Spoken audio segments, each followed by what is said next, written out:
Once upon a time. So, there I was, learning all about the different, the three pillars of characters, plots, and voice. Now, how in the world do we get better at voice? Plot is one of those things where you just read a bunch of stuff and you come back later and you're like, hey, I know how plots work. I can make a few. This plot kind of looks like that. This plot inspires me for another plot. It's awesome. Characters, I'm going to make a whole video about characters. It might be 5. I don't know some characters, we'll see. But when it comes to voice, that's where things get a little squirrely. Because the phrase get good kind of gets bandied about. I mean, how do you get good and make your prose interesting? I've seen a lot of really bad writing. If you've ever tried to read Twilight or 50 Shades of Grey, it will hurt your brain. It is some of the worst writing I have ever seen. And there's different authors that have really good prose, different authors that have interesting prose, different authors that have concise prose. But you only get there through practice. And in the beginning, you're going to have some absolutely fascinatingly bad writing. It's interesting to go back and look at my stuff from 15 years ago. I'm just like, oh my God, my whole writing style has changed a lot. Like, a lot. Something I learned along the way was shorten your paragraphs. And there's a bunch of little writing tricks you pick up along the way, especially when I got myself a professional editor who had been in the industry for 15 years when I found her. So now, it's been a bit longer. But she's really good. She's really, really, really good. And she has helped me to become a better author by pointing at gigantic snafus in my books and going, you see this? You see this thing you do right here? You do this thing wrong all the time. And I do mean all the time. And so, it's like, oh, I spell that word wrong all the time. I need to get better at that. So yeah, having a professional actually go through your stuff and do good stuff, that's, you got to find that. But what about becoming interesting? Well, that's where it becomes more difficult. In order to form better prose, there are traps you got to be aware of that you don't want to fall into. Traps like, don't do short and stubby sentences. Don't do 3-word sentences, but also don't do 5-line paragraphs sentences. Don't do sentences that have 52 words in them that just ramble on and on and on and on and on. If you catch yourself doing that, where you've got one of those sentences that goes on for 3 pages, just stare at it for a bit and go, period, capitalize, you knucklehead, and go through and just make sure you just break it up a little bit. You may have to change a few words around to make it so that these are actual individual sentences as opposed to, the one long run-on sentence from hell. And that's fine. Just go through and do your edits. The next thing is something I mentioned before, which is do not create a grocery list. Sam went into the office. Sam picked up a pen. Sam decided to go to his computer. He went to the coffee pot. He got his coffee, his cream, his sugar. Oh my gosh, it's a grocery list. What are you doing? Find a way to take your list of activities and make it so that take that pronoun, put it over here, put something over here, and make it so that make it so that it's a little bit more interesting. This may mean that you are going through the sentences a few times. This may mean you just look at the start of it and go, did I start with a pronoun? If yes, take the pronoun, put it over here, put something in the front of it. Every once in a while, it's okay to start a sentence with a pronoun. I mean, don't be draconian about it. But there's plenty of times that you can go through and just be like, rearrange the sentence, rearrange the sentence. Commas are your friend. And make certain that you practice this, and over time, you will start to do it naturally. You'll have more interesting sentences, more elegant sentences. The www.thesaurus.com will also help you if you start doing that terrible thing where you repeat the same word in a paragraph over and over and over again. This is a thing I do. I've done it in the past. I still do it. I'll send it to my editor. She'll send me a thing back, and she'll be like, you used the word fire 6 times in 5 sentences. Did not know you could do that. And I'll look at it and go, how did I do that? Well, that's what editors are for. But if you do have a fire and you want to use words like fire and hot and heat and swelter and conflagration and anything else that you can find in your thesaurus, that is a good thing. Then you look at the elements of the fire. Okay, it's hot, there's sweat, there's, you might burn yourself by touching a wall. Do more than just, hey, baby, it's hot in there. Make sure that you have things in the text designed to talk about the symptoms of the fire, the ash in the eyes, the fact that the oxygen is kind of bleeding out of the room, the fact that you might start choking, the fact that the smoke is in your eyes and it kind of sucks. These are all things that you can do to remind your audience that, hey, there's a fire in here, without just being like, and the fire went up the wall, and the fire went over there, and then the fire was in this other place. Fire, fire, fire, fire, fire, fire, fire. Did I mention there's a fire? So, yes.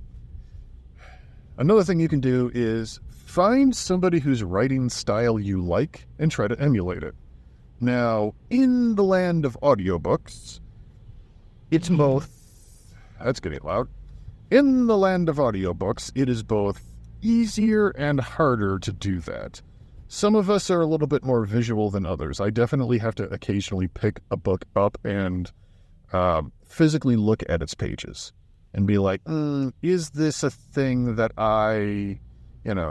what is this author's style? And physically looking at how an author writes after their editor has gone through and made it all look professional, that'll help you. It'll show you examples of goodness. It'll show you examples of the right way to do things. It will also show you examples of what the industry is looking for. And let me tell you, when you want to publish a book, the publishing industry does things a certain way for a reason. And so you'll look at formatting, and you'll look at sentence structure, you look at the paragraph sizes, things like that. You can find a lot of things by looking at other people's published works. Now, make sure you use one of the big publishing houses for that. Use Penguin, use Random House, use one of the big ones so that you can see one of these groups that has a system in place to make books look a certain way. Try to emulate some of that. If you've got Microsoft Office, then that's fine, but you'll probably want to download one of the templates from Amazon. Go to their KDS CreateSpace, not CreateSpace. Well, it used to be called CreateSpace. Now it's like Kindle Direct Publishing, I think, kdp.com. But go to Amazon and download the template that they would use that you could pour your words into to see what it actually looks like in book form. As soon as you do that, you realize that sentence that looked just fine in 12-point font on your normal Microsoft Office document page, now you pour it into, a book, and you're like, this paragraph takes up half the bloody page. I might need to cut that up a little bit.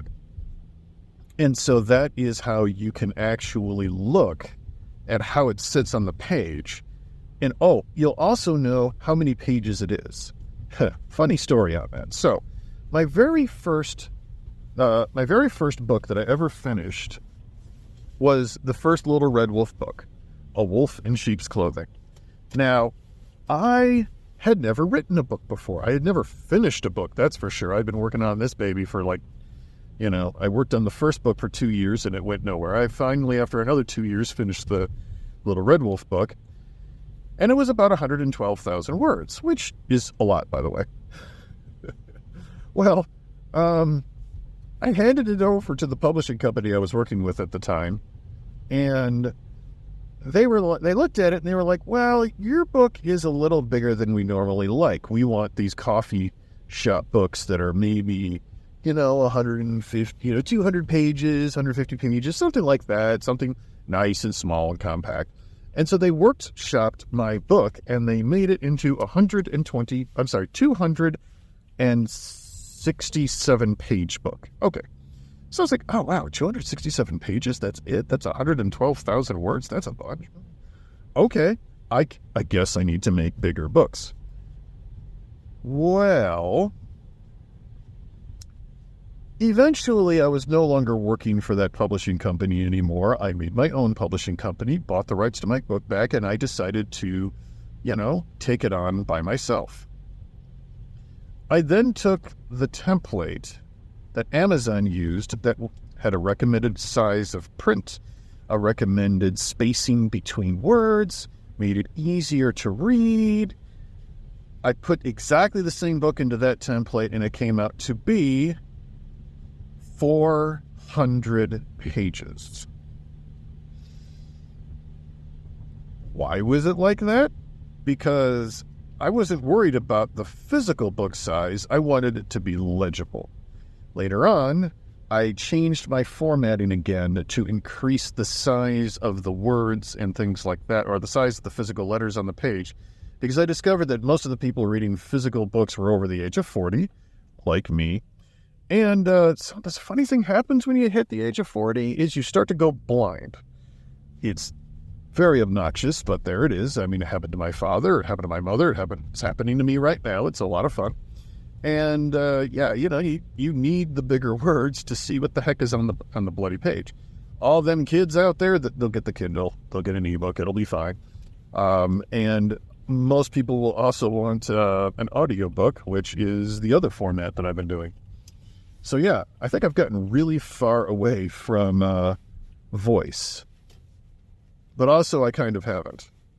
Because if you're going to do an audiobook, boy, you will restructure your book when you read that bad boy out loud, listen to yourself say it, and you'll be like, oh, this needs some work.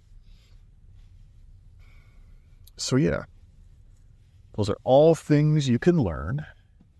And the biggest thing about voice is practice, practice, practice, practice, practice, practice.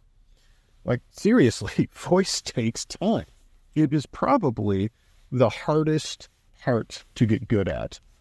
Because getting good at, writing, getting good at sounding like a good writer, getting good at your sentence structures, getting good at your prose, getting good at just how in the world your stuff sounds to other people, that takes time. It takes a lot of time.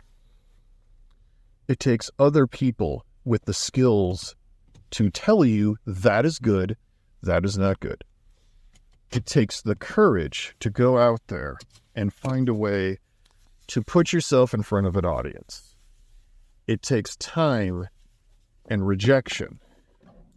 It takes looking stupid in front of people who you want to like you. It takes going to writing groups and reading out loud to people who are going to listen and go, that's not really that good. Here's the thing you can do to change things. It takes work, but it's worth it.